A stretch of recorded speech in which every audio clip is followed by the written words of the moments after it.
Hola, soy Camila y les damos la bienvenida a nuestro segundo capítulo de Firsttuesday TV.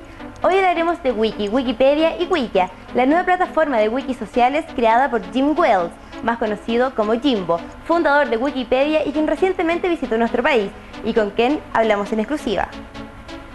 El concepto wiki existe hace más de una década y viene de un lenguaje que ofrece una alternativa simplificada de HTML para publicar en sitios web. Web fue la primera página en estandarizar este lenguaje y el término se refiere básicamente a una colección de páginas cuyo contenido se puede crear o modificar colaborativamente.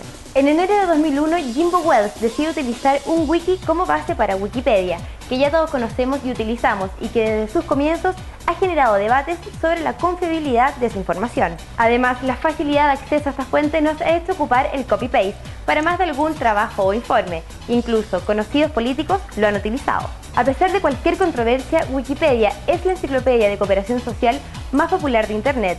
Hoy está manejada por 22 empleados y más de 100.000 colaboradores y obtiene más de 240 millones de visitas únicas al mes. Wikipedia está basada en los fundamentos del open source y se financia a través de pequeñas donaciones que le permiten mayor libertad en su línea editorial al no comprometerse con grandes corporaciones. En exclusiva conversamos con Jim Wells, que nos contó su historia de emprendimiento y cómo comenzó con Wikipedia. Además, nos dio consejos de cómo la crisis económica es una oportunidad para los startups. I had this dream, this idea of a free encyclopedia for everyone, freely licensed, open source encyclopedia for everyone, written by volunteers on the internet. I had the idea actually 2 years before founding Wikipedia, and I founded a project called Newpedia, which had the same vision, the same idea, but a very different social model, review process, and it was a real intimidating process that was supposed to give rise to really high quality, and it was failing.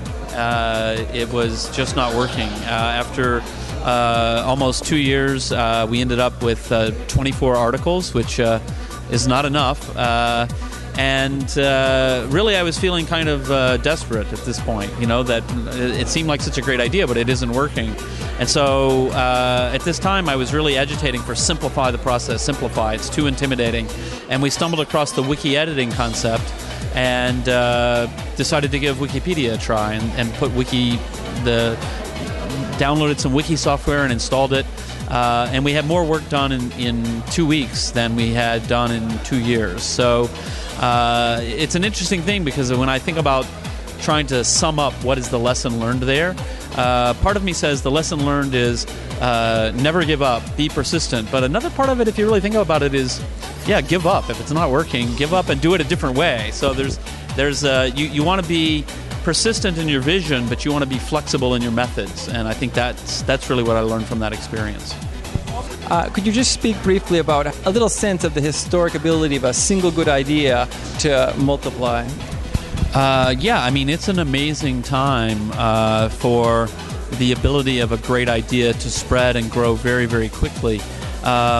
Since I know the audience is a lot of entrepreneurs, we can also talk about this in terms of brands and the idea that actually I think a lot of traditional businesses, not even online businesses, may be vulnerable to new entrepreneurial approaches simply because you can build a brand so fast. So imagine that you're an executive at Coca-Cola or Pepsi and you think, well, like Coca-Cola, Pepsi, we compete and there's a few little guys out there, but we don't need to worry about the little guys because they can't make a world-famous brand in less than 40 years, so we're not worried about that. Well, guess what? You can make a world-famous brand that's known by everybody in 5 years. And so that means that products like Coke and Pepsi that frankly, the product itself is not what keeps them dominant. It's the image, it's the brand, it's the meaning.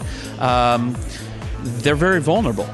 There's no reason why a new beverage, a new cola, perhaps, I would hope that maybe a little bit healthier beverage would be the next dominant beverage, but a new cola could come up and become the number one player in a very short period of time if the brand image and if the message and the meaning behind it was more meaningful to people than what's out there now. So I think it's a really interesting time where we're going to see a lot of upheaval in even traditional businesses.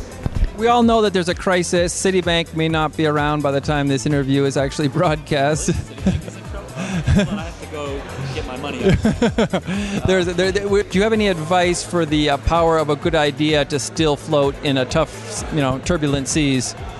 Well, I do think that for the next year or two, getting funded, getting financing is going to be difficult. At the same time, I think all this means for entrepreneurs is you need to really think about how to do things in a more cost-effective way. And one recommendation I have is think more about the community. Think more about how can you engage a large community of people rather than trying to do anything in a top-down way.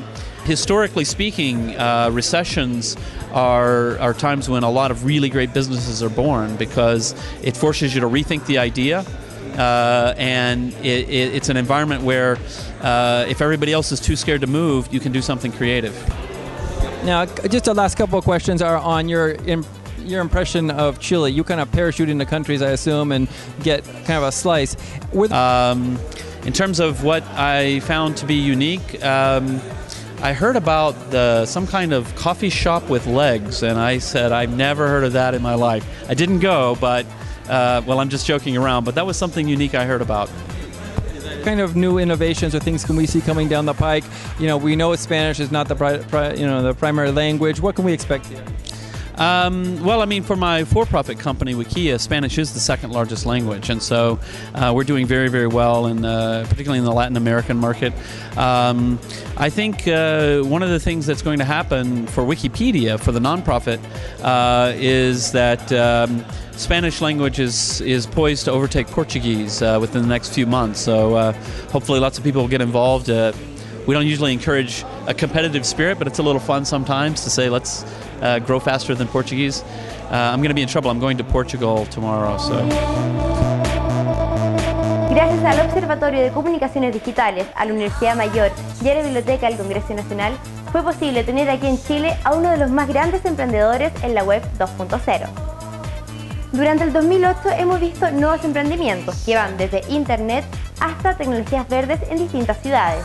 En nuestro próximo First Tuesday reuniremos a todos quienes trabajen y emprendan en el mundo del arte, la cultura y la entretención para que compartan experiencias y vean las nuevas visiones de la cultura.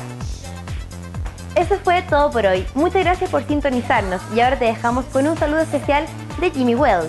Y recuerda visitarnos en www.firsttuesday.cl.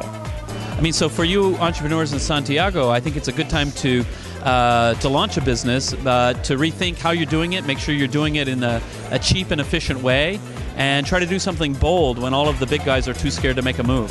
On December 2nd, there's the First Tuesday Santiago's going down, so everybody should come out and check it out.